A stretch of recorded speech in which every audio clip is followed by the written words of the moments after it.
क्या भारत को मिलने जा रहा है एक ऐसा चीफ जस्टिस जो जुडिशरी की आजादी को और ज्यादा पावरफुल बना दे? बस कुछ ही हफ्तों में chief justice of India B R. Gavai भी 23 नवंबर को रिटायर होने वाले हैं और इसी फॉर्मल प्रोसेस के तहत सरकार ने उनको एक लेटर भेजा है, recommend your successor. And guess what, सारे कॉन्स्टिट्यूशनल रूल्स के हिसाब से नेक्स्ट इन लाइन है जस्टिस सूर्यकांत, वो जज जो अपनी बोल्ड बातों, शार्प ऑब्जर्वेशन और कॉन्स्टिट्यूशन के प्रति अनकॉम्प्रोमाइजिंग लॉयल्टी के लिए जाने जाते हैं। अब सवाल ये है कि क्या जस्टिस सूर्यकांत वाकई जुडिशरी को एक नए डायरेक्शन में ले जा सकते हैं? कोलेजियम सिस्टम के ऊपर उनकी सोच से लेकर उनके एसेट्स रिवोल्यूशंस तक, क्या वो एक ऑनेस्ट और ट्रांसपेरेंट जुडिशरी की तस्वीर बनाते हैं या नहीं? साथ ही उनकी सोच एक लेगेसी बन पाएगी? क्या वो हिस्ट्री में उन्हीं चीफ जस्टिस के साथ खड़े होंगे जिन्होंने जुडिशरी को मजबूत और फेयरलेस बनाया? Let's find out. दर्शकों, भारत की न्यायपालिका जो दुनिया के सबसे बड़े लोकतंत्र का एक मजबूत स्तंभ है, उसकी इंडिपेंडेंस और इम्पार्शियलिटी को बनाए रखने में कोलेजियम सिस्टम का क्या रोल है? इस पर सुप्रीम कोर्ट के सीनियर जज और भारत के फ्यूचर चीफ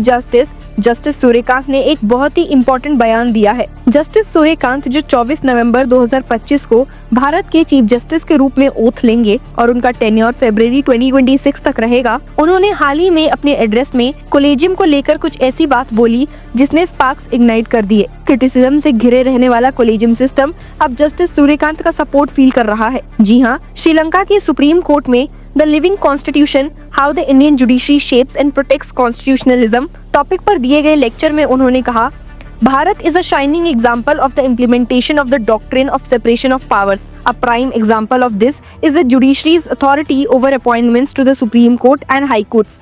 ये बयान सिर्फ कोलेजियम सिस्टम की अहमियत को हाईलाइट नहीं करता, बल्कि ये भी दिखाता है कि जस्टिस सूर्यकांत इंडियन कॉन्स्टिट्यूशन और जुडिशरी की ऑटोनॉमी के लिए कितने सीरियस और कमिटेड है। उन्होंने कहा है कि ये मैकेनिज्म सिर्फ जुडिशियल अपॉइंटमेंट्स को ट्रांसपेरेंट और इंडिपेंडेंट नहीं बनाता, बल्कि एग्जीक्यूटिव, लेजिस्लेचर और जुडिशरी तीनों ब्रांचेस के बीच बैलेंस मेंटेन करने के लिए भी क्रूशियल रोल प्ले करता है। उनके वर्ड्स में, the mechanism preserves the autonomy of the judiciary in relation to administrative efficiency both within and outside the court. ये स्टेटमेंट डायरेक्टली रिफ्लेक्ट करता है कि इंडियन कॉन्स्टिट्यूशनल स्ट्रक्चर में सेपरेशन ऑफ पावर्स एक मजबूत डेमोक्रेसी की backbone है। इसी के साथ ही अगर बात करें तो उनकी पर्सनल लाइफ भी ट्रांसपेरेंसी का एग्जांपल है। उन्होंने अपने एसेट्स में रिवील किया है कि उनके एसेट्स में चंडीगढ़ में एक घर, पंचकुला के गोलपुरा गांव में 13.5 एकड़ लैंड वाइफ के साथ शेयर्ड और गुरुग्राम के शशांक लोक में 300 स्क्वायर यार्ड प्लॉट, यही उनके मेन एसेट्स हैं। साथ ही उनके पास करीब 1 करोड़ एफडी, 1 करोड़ जीपीएफ और 12.5 लाख पीपीएफ बैलेंस भी है। जस्टिस सूर्यकांत हमेशा से हेडलाइंस में रहे हैं अपने स्ट्राइकिंग रिमार्क्स और कोर्ट ऑब्जर्वेशंस के लिए। व्यूअर्स, जस्टिस सूर्यकांत का करियर 20 साल से ज्यादा का है, जिसमें उनके जजमेंट्स और रिमार्क्स ने लीगल फ्रेटर्निटी के साथ साथ सोसाइटी पर भी बड़ा इम्पैक्ट डाला है। 1 रैंक 1 पेंशन को वैलिड ठहराने से लेकर बिहार में इलेक्टोरल रिजर्वेशन इश्यूज तक उनके डिसीजंस उनकी फोरसाइट और सोसाइटिक सेंसिटिविटी को दिखाते हैं। एडवोकेट्स अनुपम मिश्रा, अभिषेक राय, ज्ञानंद सिंह और डी.के. गर्ग जैसे प्रोफेशनल्स भी उनकी बातों को कानूनी पेचीदगियों की बेड़ियों को तोड़ने वाला बताते हैं।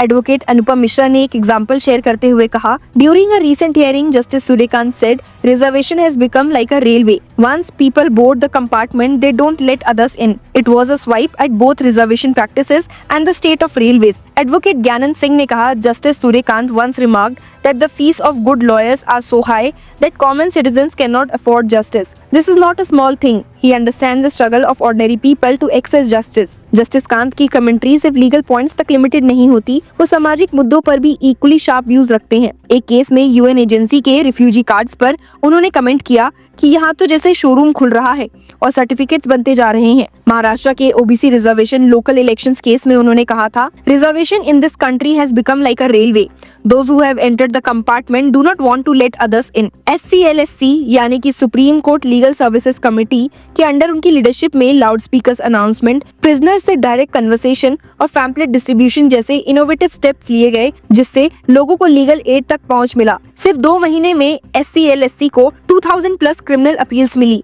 जो पहली बार हुआ, जबकि पिछले साल ये नंबर सिर्फ 1000 था। जस्टिस सूर्यकांत हमेशा से काफी बोल्ड रहे हैं।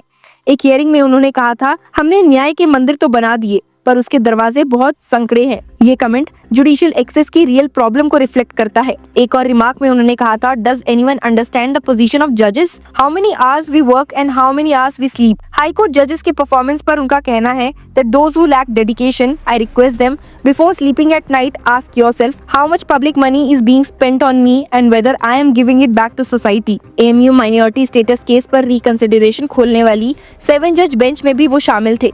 अभी वो मिलिट्री वुमेन ऑफिसर्स के परमानेंट कमीशन केस पर सुनवाई कर रहे हैं। अपनी रीसेंट स्पीच में जस्टिस सूर्यकांत ने जुडिशियल रिव्यू को कॉन्स्टिट्यूशनली डेमोक्रेसी की हार्ट बीट कहा। उनका कहना है, if separation of powers is the framework of India's constitutional democracy then judicial review is its heartbeat. उनके हिसाब से जुडिशियल रिव्यू जुडिशरी को ये पावर देता है कि वो गवर्नेंस के हर ऑर्गन के एक्शंस की कॉन्स्टिट्यूशनल वैलिडिटी चेक कर सके, चाहे वो कॉन्स्टिट्यूशनल अथॉरिटीज के डिसीजंस हो या कोई एडमिनिस्ट्रेटिव एक्शन। उन्होंने जोर देकर कहा है, this wide power of review is the cornerstone of India's constitutional democracy and a part of our basic structure, affirming that legality and constitutionality are the essential preconditions for the exercise of public power. उन्होंने ये भी कहा that judicial review is not merely a procedural safeguard. It is a structural commitment to accountability, legality and the supremacy of constitutional norms.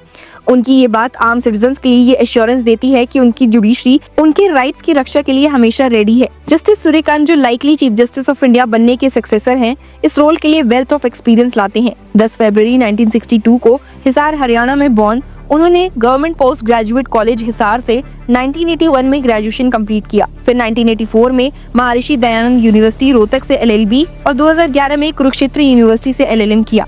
उनका legal career district court Hisar में शुरू हुआ, फिर चंडीगढ़ में Punjab and Haryana high court में प्रैक्टिस किया। I have always believed in the power of the law to serve the people. Justice Kant ने एक बार कहा था, जो उनकी डेडिकेशन को पब्लिक सर्विस को रिफ्लेक्ट करता है। 2000 में हरियाणा के यंगेस्ट एडवोकेट जनरल अपॉइंट हुए और 2001 में सीनियर एडवोकेट डिजिग्नेट हुए।